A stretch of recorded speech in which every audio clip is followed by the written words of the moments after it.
Assalamualaikum warahmatullahi wabarakatuh. Selamat sore kakak-kakak.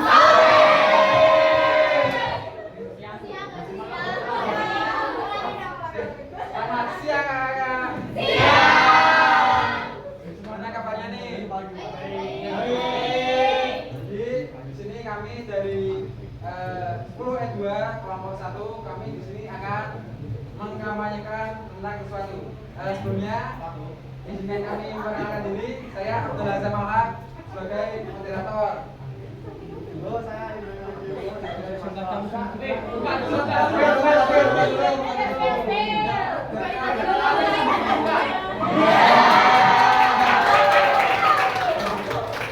kembalikan ke Mas Adam.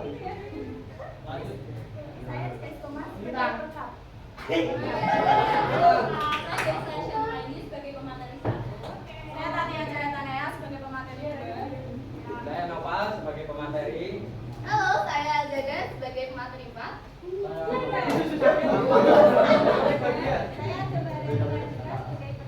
Saya Gila sebagai masuk. Saya Jazul lagi sebagai rekap. Saya sebagai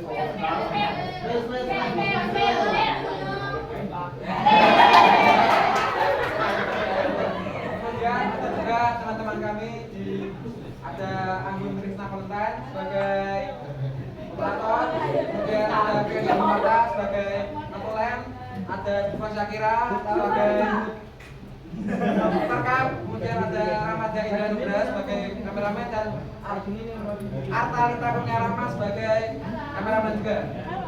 Oke. Ada yang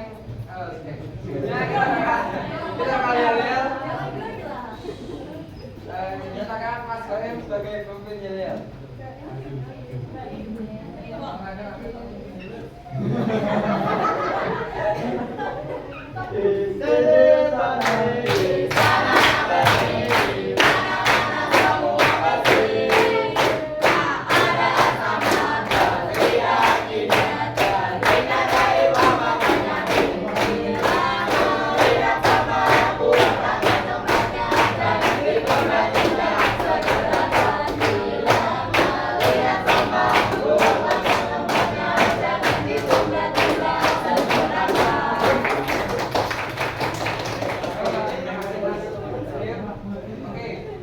Ada yang tahu nggak kita mau mengkampanyekan tentang apa? Cocok sekali. Sampah ini yang kritis di Indonesia.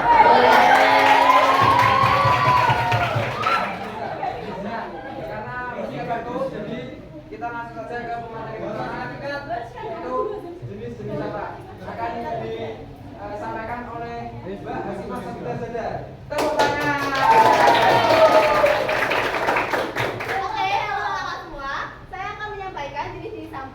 Jadi, padahal mau saya tanya ini jenis sampah apa aja, cuman karena udah ada tebakannya nih. Jadi jenis sampah kan ada 3 berdasarkan sifatnya, bentuknya dan bahannya. Yang sifatnya itu yaitu organik, anorganik dan satu lagi apa kak? Nah, terima kasih ya udah jawab untuk saya. Dan yang kedua ada berdasarkan bentuknya. Dan bentuknya ini ada 2 yaitu padat dan cair. Kalau padat ini yaitu sampah yang sudah terbentuk dan bentuknya itu tidak akan berubah. Kalau cair, sampah cair dapat berbahaya jika tidak diolah dengan baik. Dan yang ketiga ini ada berdasarkan bahannya, seperti organik dan anorganik. Organik ini kan berasal dari hewan dan tumbuhan, dan anorganik berasal dari bahan yang bukan berasal dari hewan dan tumbuhan. Terima kasih, akan saya kembalikan ke Azra. Terima kasih Mbak Asifa. Nah, itu tadi penjelasan dari Mbak Asifa mengenai jenis-jenis sampah. Kemudian kita akan masuk ke jenis-jenis sampah. Nah, yang pertama ada sampah organik. Ada yang tahu apa itu? Sampah organik? Apa yang sampah lengkapnya akan dipresentasikan oleh Mbak Elsa Isa. Silakan Mbak. Terima kasih Mas Azra atas kesempatannya. 1. Pengertian sampah organik. Sampah organik adalah sampah yang berasal dari sisa makhluk hidup seperti hewan, tanaman, dan manusia yang dapat terurai secara alami. Sampah organik bisa menjadi sampah ramah lingkungan jika dikelola dengan baik. Sampah organik dapat dimanfaatkan menjadi hal lain seperti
Nah, yang kedua ada sampah anorganik. Nah, kita setiap hari itu menghasilkan sampah anorganik. Contohnya es teh Pak Prawit. Yang kedua.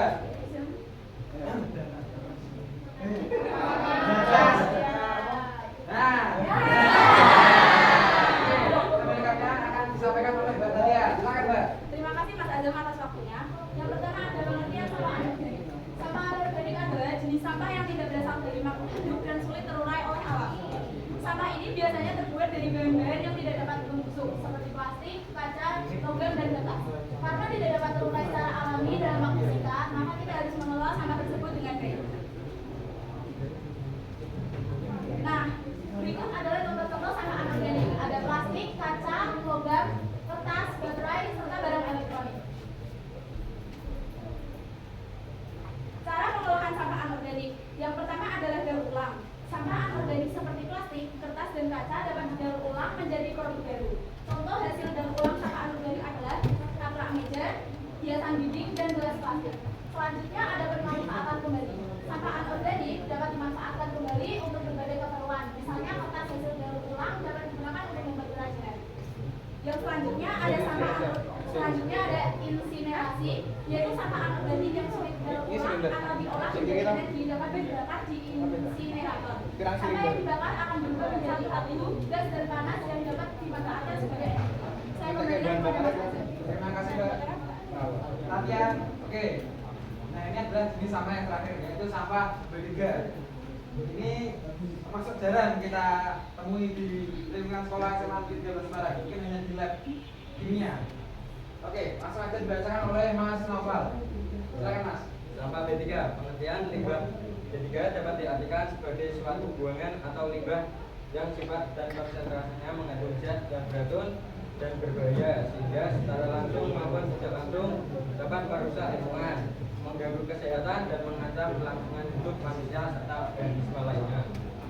Contoh sampah B3 yaitu batu batu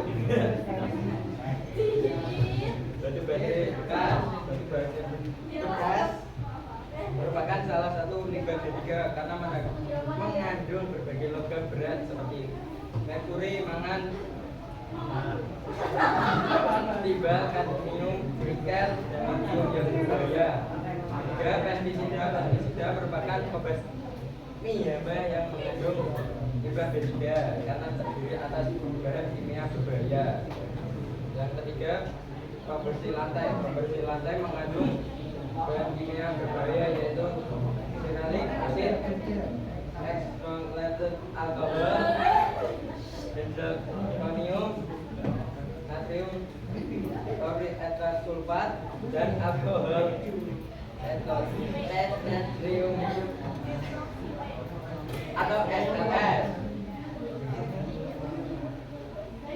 Cara mengolah sampah B3 yaitu 1. Metode pengolahan stabil. Cara pengolahan zat limbah B3 yang kedua stabil, yang mana proses menambah zat kimia yang dicampur dengan limbah B3. Yang kedua, metode pengolahan solidifikasi, itu metode menggunakan additif. Yang ketiga, metode pengolahan insinerasi, pengolahan limbah dengan pembakaran dijelaskan agar bertujuan untuk mengurangi volume limbah B3. Yang keempat, pengolahan termal, yaitu pengolahan limbah dengan suhu tinggi. Saya kembalikan ke Mas Azam. Oke, terima kasih Mas Noval. Jadi itu dia teman-teman, tiga jenis sampah. Oke, yang terakhir ada kesimpulan akan dibacakan kembali oleh Mbak Zaza. Silakan Mbak. Oke, jadi kan tadi udah disampaikan tentang jenis-jenis sampah dan cara pengolahannya oleh teman-teman saya. Mungkin saya kasih bukan sedikit ya. Jadi sampah Indonesia ini terdiri dari 3. Yang pertama organik, anorganik, dan B3. Organik itu contohnya mungkin bisa daun kering, kulit buah, dan sisa makanan. Dengan cara melalui pengomposan cara pengolahannya. Nah, yang anorganik ini ada seperti kaleng, plastik, dan logam. Dan yang terakhir ada B3 seperti baterai bekas, limbah medis, dan air aki. Ini itu cara pengolahannya, maaf, dengan cara mengolah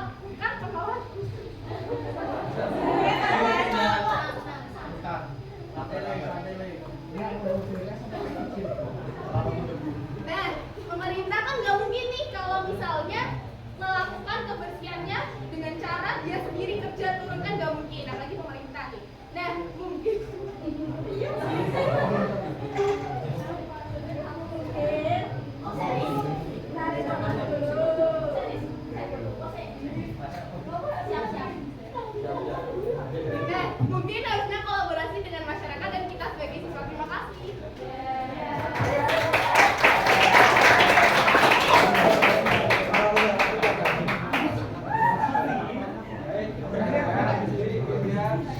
Materi dari kami ya, kita belajar sampah, baik itu organik, anorganik, dan juga kemudian mengapa penanganan sampah di Indonesia masih sangat rumit. Untuk selanjutnya kami akan membuka termin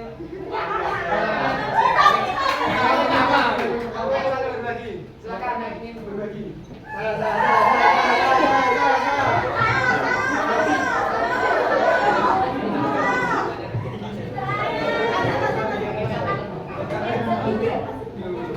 Tiga pertanyaan ya. Yang pertama Sakti. Tiga.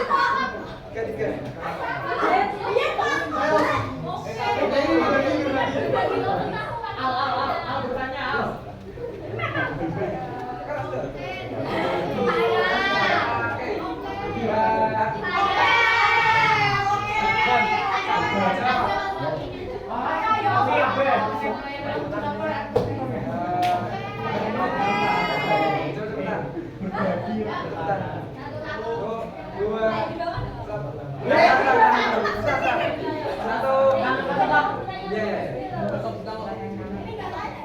Satu, dua, tiga. Itu. Yang pertama Mas Abdi, silakan. Selamat Mas Abdi. Jadi saya akan bertanya, apakah kalian itu sudah menerapkan apa yang kalian presentasikan dengan menggunakan sampah plastik? Jadi kalian juga pernah jajan es teh di Pak Krawet apa teh? Baik, terima kasih Mas Abdi atas.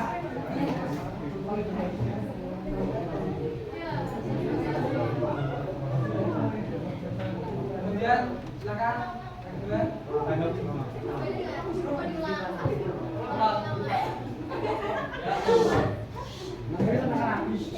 Yang kalian kan presentasi kalian kan tentang sampah-sampah itu kan. Tadi sampah anorganik kan kayak sampah plastik. Nah, kalian itu sudah melaksanakan belum bagaimana cara mengurangi sampah plastik itu sendiri? Kan padahal kalau di kantin kita kan kata-kata menggunakan sampah plastik kayak botol plastik dan lain sebagainya.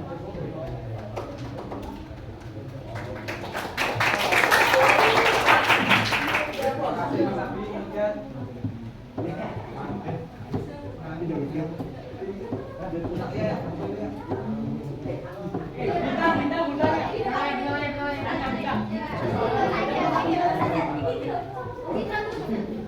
Terima kasih sebelumnya atas penjelasannya. Tadi kan dijelasin kita proses insinerasi itu. Nah, itu kan dari pembakaran juga. Pembakaran sampah tersebut. Pembakaran itu kan pasti ada gas, ada asapnya, ada gas pembakarannya juga. Itu yang bikin apa namanya polusi udara, bikin globalisasi juga. Nah, kenapa cara tersebut kamu masukin ke situ kalau misalnya ada efek sampingnya? terima kasih.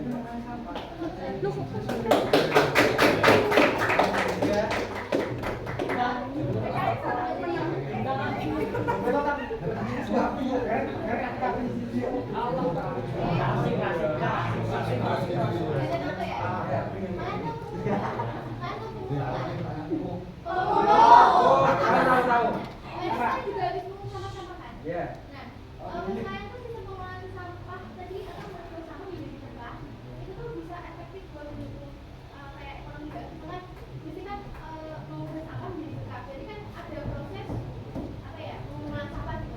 Otomatis kan terjadi ketimpangan sosial untuk ekonomi pengungsi semua ini. Nah, kalian menurut kalian gimana? Ada solusi nggak dari masalah itu? Terima kasih. Terima kasih.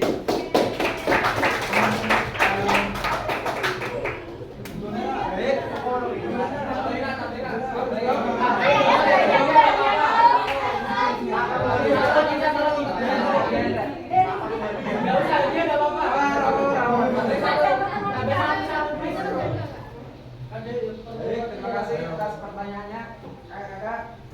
Beri kami waktu untuk berdiskusi. Take your time. Lebih 3 menit. Ya sama mamin aja Mas Iqbal sampai sama Pulang. Diskusi kere sampai setengah loro. Dan sampai jam Jawaban minimal 1 juta kata. Bakal sabar ya.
mau tak pinjem.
Jadi apakah sudah tahu cara mengurangi sampah plastik itu kan? Cara mengurangi. Nah, kita menguranginya dengan cara membawa tumbler minum dan membawa bekal.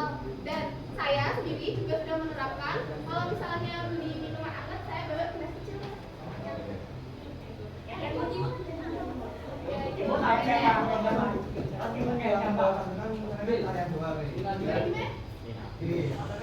Ya, kan tadi ada tumbler, ada kan sekalinya bekal besar, karena masuk menggunakan apa itu sampah plastik, itu bagaimana? Nah, kan kita kan mungkin kelas 2 kan masih full juga nih. Nah, kita nggak mungkin kita langsung kayak nyuruh kayak bawa tumbler kan nggak mungkin juga. Nah, kita perlu kolaborasi dengan pihak sekolah untuk mengurangi sampah seperti itu. Jadi kita tidak bisa langsung turun sendirian tanpa ada kolaborasi. Untuk kolaborasi gimana? Apakah kolaborasi yang kalian lakukan itu bakal terlaksana dengan sesuai yang kalian inginkan. Contohnya apa sih? Ya, kan kalau misalnya sekolah mendukung untuk green kayak menghindari sampah plastik, mungkin bisa menyatukan ketua-ketua MPK OSIS untuk menyatukan aktivitas untuk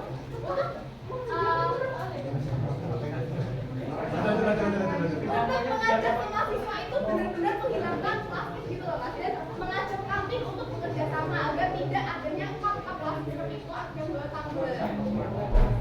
Kan peraturan pembawaan tumbler kan sudah ada kan? Iya. Tapi kok masih banyak ada orang-orang yang masih menggunakan botol plastik. Ya, karena peraturan itu kan mungkin sudah ada dari BSK kemarin-kemarin itu kan sudah ada. Waktu itu juga saya sudah mengikuti yang di SMP 13 kan saya juga sudah mengikuti itu. Tetapi buktinya masih ada. Tapi itu kan harusnya pihak kantinnya tuh juga harus bekerja sama. Kalau misalnya siswanya saja yang dilarang tapi kantinnya menyediakan, sama saja kan. Jadi harusnya kolaborasinya antara siswa, sekolah, dan kantin. Dan dari situ ya,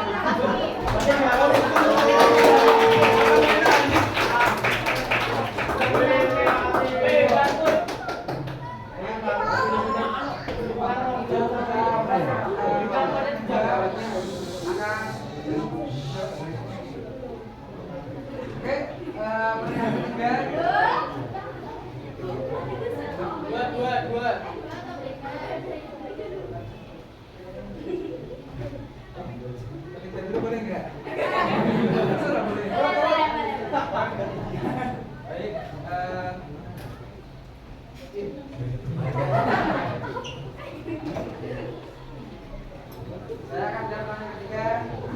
Apakah sampah bisa menjadi sumber ekonomi? Jawabannya ya. Untuk di Indonesia sendiri itu kan sampah itu ada tiga, ada organik, anorganik, dan B3.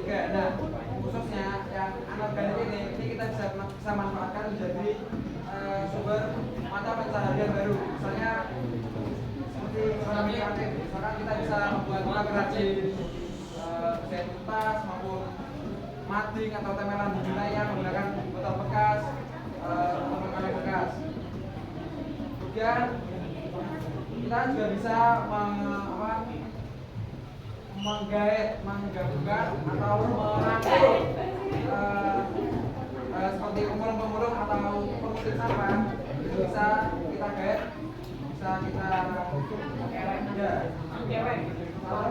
untuk juga menanggulangi maraknya sampah sembarangan di Indonesia. Jadi kita bisa juga menggunakan tenaga relawan juga. Misalkan kalau yang pertama itu Pandawara itu juga bisa. Nah jadi kalau bilang apakah sampah ini bisa jadi sumber ekonomi di Indonesia? Bisa. Karena ya sampah di Indonesia ini potensinya besar buat jadi sumber ekonomi. Bisa buat ekonomi kreatif, bisa juga seperti konten kreator seperti Pandawara, juga bisa buat pemulung-pemulung yang pekerjaannya memang menurut sampah. Iya. Kita kan benar merah ya. Apa ditanya nih? Sistem penggunaan sampah ini apakah efektif untuk perekonomian yang disebut pemulung? Kok mau malah disebutin apakah sampah ini bisa menjadi sumber ekonomi? Pak, boleh tidak tolong?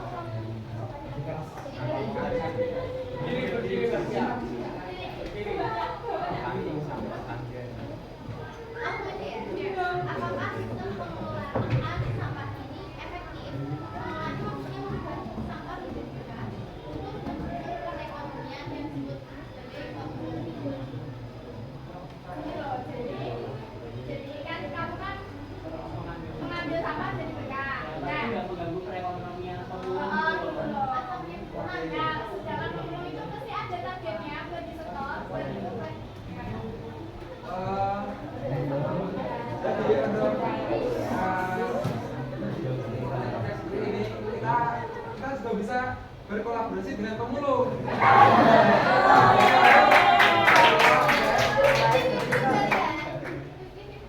Ya, kita pemulung bisa caranya, misalkan kita kayak mengambil sampah, kemudian sebagian bisa buat kita kerajinan, kemudian yang lainnya kita kan mengumpulkan sama-sama sama pemulung.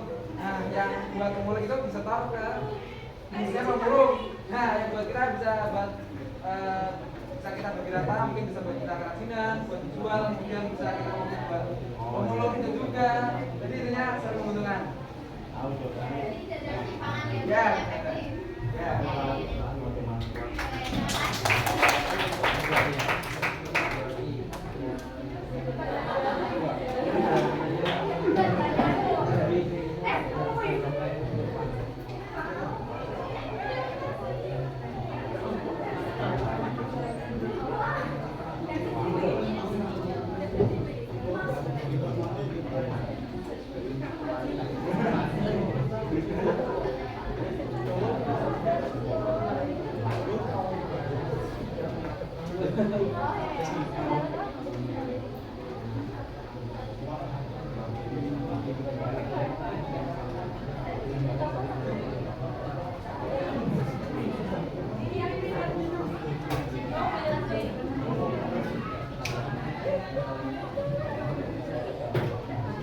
Baik, untuk pertanyaan kedua tadi akan disampaikan oleh Mbak Hasifa Sabita Zada Faisa.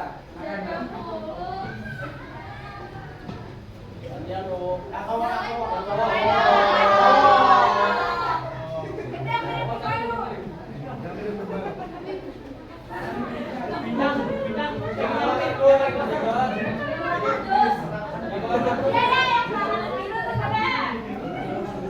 Maskotnya aja weh.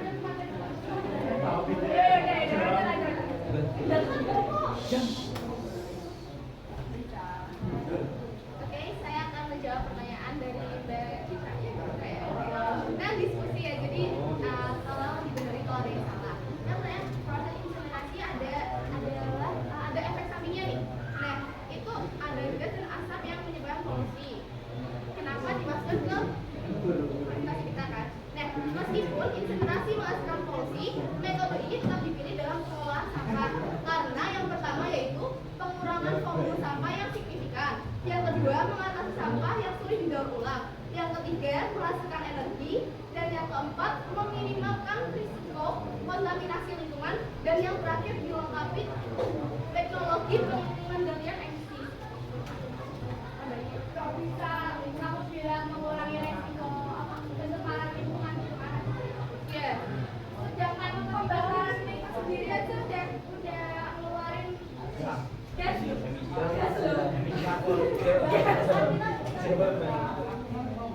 Yang malah nambah pemanas juga. Iya. Apa ada kayak alat tertentu atau proses tertentu yang bikin inseminasi itu bisa mengurangi? Bener. Karena aku juga tahu. Makanya tanya. Tanya.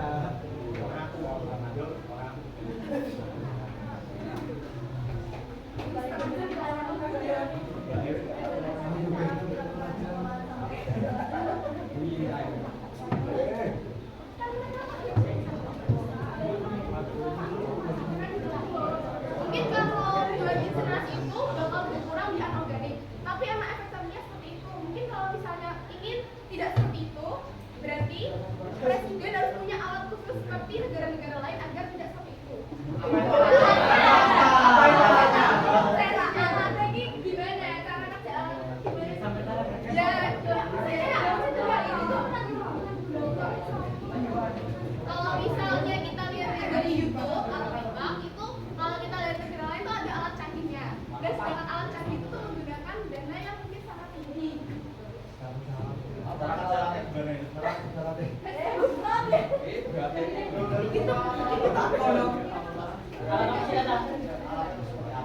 seperti apa? Apakah efektif? Efektif nggak?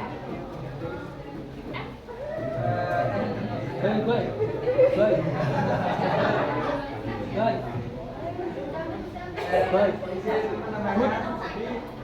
Kita proses pengolahan inseminasi itu karena memang ada opsinya, namun itu adalah opsi terakhir karena juga efektif. Cuman dampak buruknya itu sangat buruk karena itu bisa ya cuma dalam pengajar pasti ada dampaknya karena dampaknya itu mengurangi polusi. Ini jadi pilihan terakhir. kan berarti ada stabilisasi dan thermal. Nah, kenapa kita masukkan inovasi ini? Karena itu ya ada di dunia nyata, memang ada pengolahannya dan cukup sering digunakan. Cuman ini menjadi opsi terakhir karena memang dampaknya bagi lingkungan cukup buruk. Kenapa kita masukkan di situ?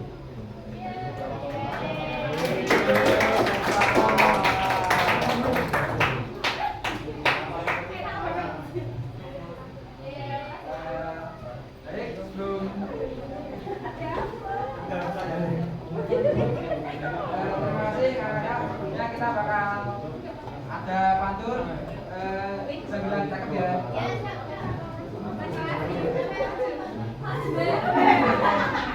Oh, kalau ini tuh mesti 2 kali.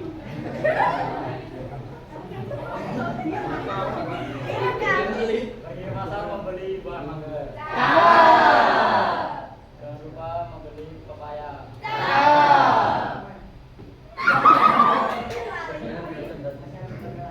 Sampai presentasi kamu.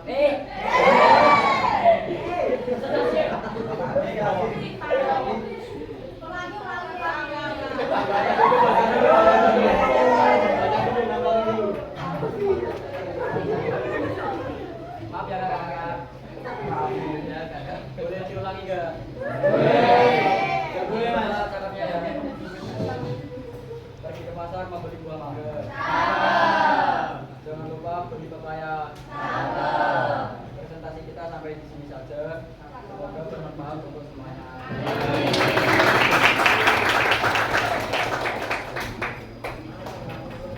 Oke, mungkin baik kita bakal jalan lagi.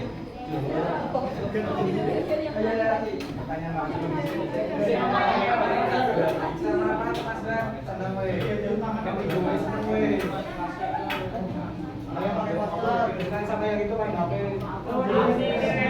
Mau sama. Jangan sampai itu.